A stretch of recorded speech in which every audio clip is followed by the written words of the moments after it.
Sometimes you guys ask difficult questions.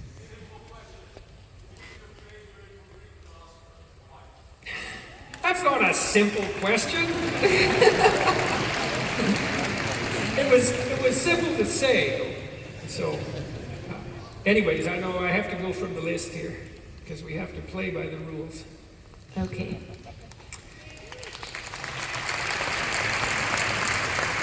So I'll give you a choice. It's either a university question Yeah.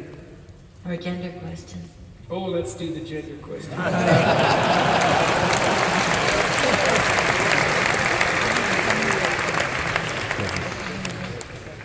The Greek government has legislated the persecution of parents attempting to change their transgender kids' minds.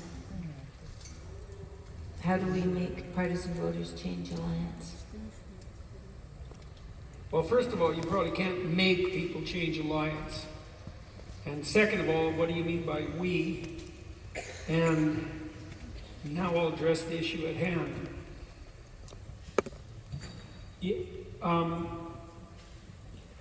Part of the reason that this has happened all over the West is because people have abandoned their civic responsibility, and all the local intermediary political organizations have become occupied by ideologically possessed tyrants.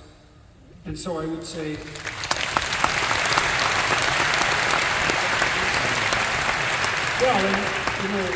I would say, well, that's because non-ideologically possessed people were asleep at the wheel and let it happen. They abandoned their responsibility on the civic front. And now you're in trouble, aren't you? Because now the government tells you that if your children are confused in the most fundamental possible way, and you do anything at all to address that confusion, that any ideologue anywhere could object to, that you could be charged criminally. And I would say that's some indication that you're now increasingly under the thumb of the tyrant. And you might want to do something about that. As a psychologist, I can tell you some things about gender-affirming care as a psychologist, ethically.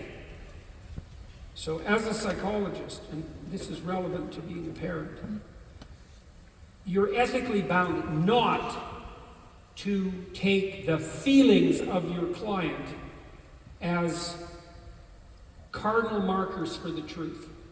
You're bound ethically not to do that. Why? Well, because you're bound to employ the most reliable and valid possible means of diagnosis. And there's a whole literature on diagnostic accuracy. And so imagine that somebody comes to you and says, well, they think they're too thin. They think they're too fat. They don't eat because they think they're too fat. And so, if you affirm that, you say, well, if you think or feel that you're too fat, clearly, who am I to say? And the person might say, well, I was hospitalized last month because I passed out and the doctor told me that if I didn't eat more, I was going to die. And then you say, well, that doesn't really matter, does it? Because you feel like you're too fat. You're going to let a pesky little thing like that get in your way? And so no ethical psychologist would ever do that. And the reason is, feeling is not an unerring guide to diagnostic accuracy. And what do you even mean, feel? What do you mean by feel? Do you mean you have an emotional state? Do you mean you have a motivational state? Do you mean you have a theory? Do you mean you have a set of ideas? It's like, what the hell is this feeling exactly? Well, we're not that concerned with accuracy here. We're not that concerned with exactly. We're more concerned with feelings, and everyone knows what they are. It's like, no, everyone does not know what they are. And they're not an accurate guide to diagnosis.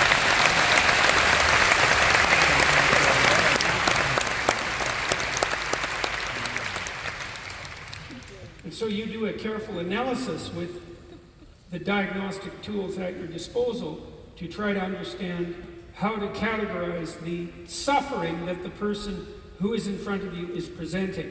And you use their emotional state which is their feeling, which might be their negative emotion and their positive emotion in some balance, as part of a diagnostic guide.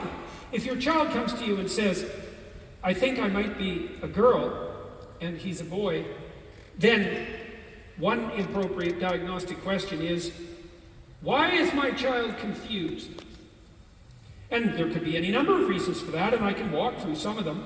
We know already that kids who have gender dysphoria suffer from a set of common underlying psychological symptoms that are basically generically typical of depression and anxiety. And anxiety comes as a consequence of too much complexity, and depression comes as a consequence of too little hope and too much pain. And most psychiatric syndromes have depression and anxiety as a large proportion of what constitutes the syndrome. Now, if you have unspecified depression and anxiety, one drive that will possess you is the drive to find a reason. When Canada made the use of gender-affirming pronouns mandatory, I told the Senate, when I objected to the bill, that they were going to produce a psychological epidemic.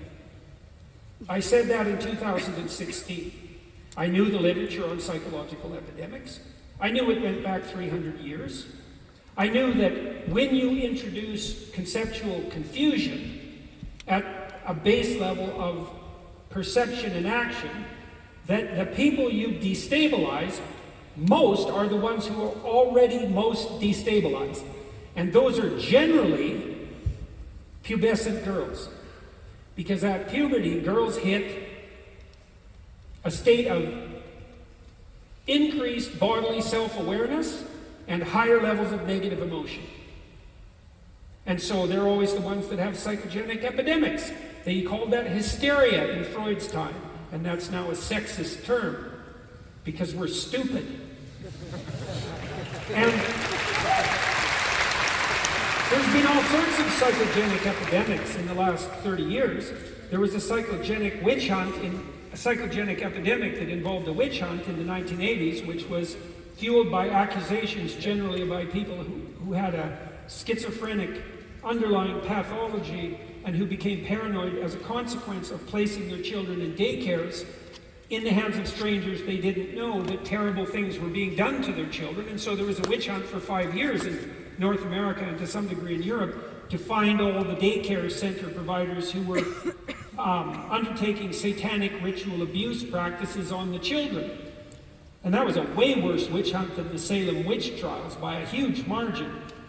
And then there was a psychogenic epidemic of bulimia, and a psychogenic epidemic of anorexia, and a psychogenic epidemic of cutting. And now we have a psychogenic epidemic of gender dysphoria. Surprise, surprise, because we manufactured it.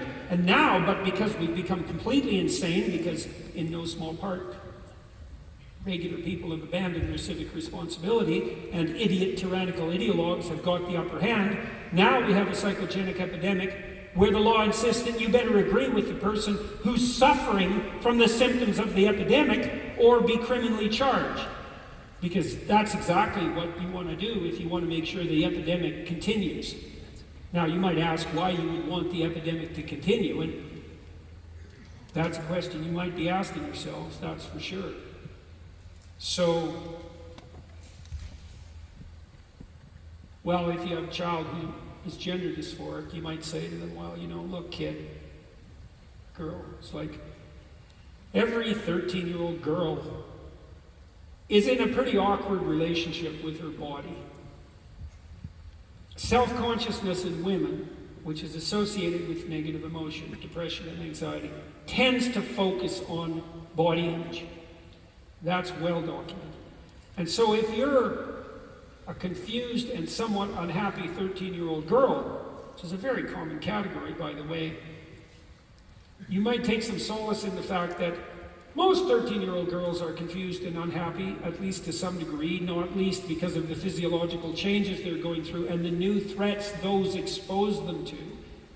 And that doesn't mean that there's fundamentally something wrong with you at the level of your physiological sex. That's not a conclusion you should leap to right away, regardless of what the totalitarian fools at your school are telling you. Now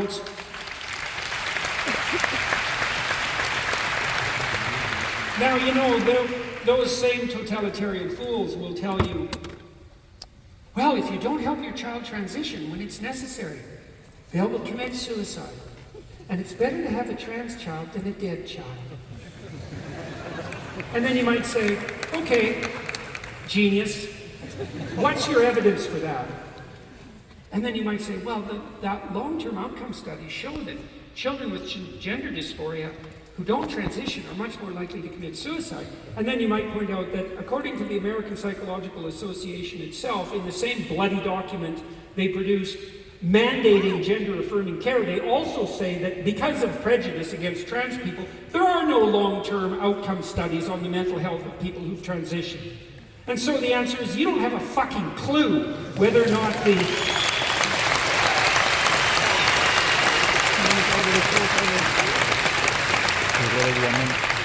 failure to help your confused child sterilize themselves with toxic chemicals and subject themselves to mutilating surgery is going to decrease their suicide risk. And then you also have no idea if the pathology they might be suffering from, which is associated with general trait neuroticism and is mostly associated with depression and anxiety, is the cause of any suicidal tendency that might be there, independent of their so-called gender dysphoria. And you have no idea if you've taken that underlying depression and anxiety, which is likely to manifest itself at the dawn of teenagehood, and transformed it into gender dysphoria with your idiot top-down totalitarian, narcissistically compassionate ideology.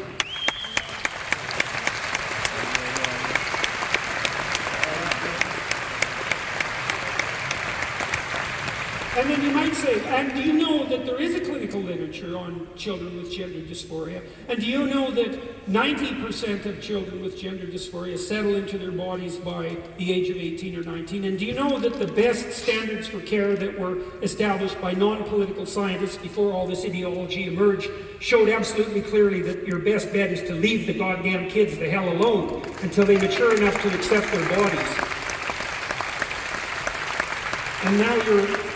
And now you're in the unfortunate position where you're going to have to master all those arguments or you're going to be in trouble, and so are your kids.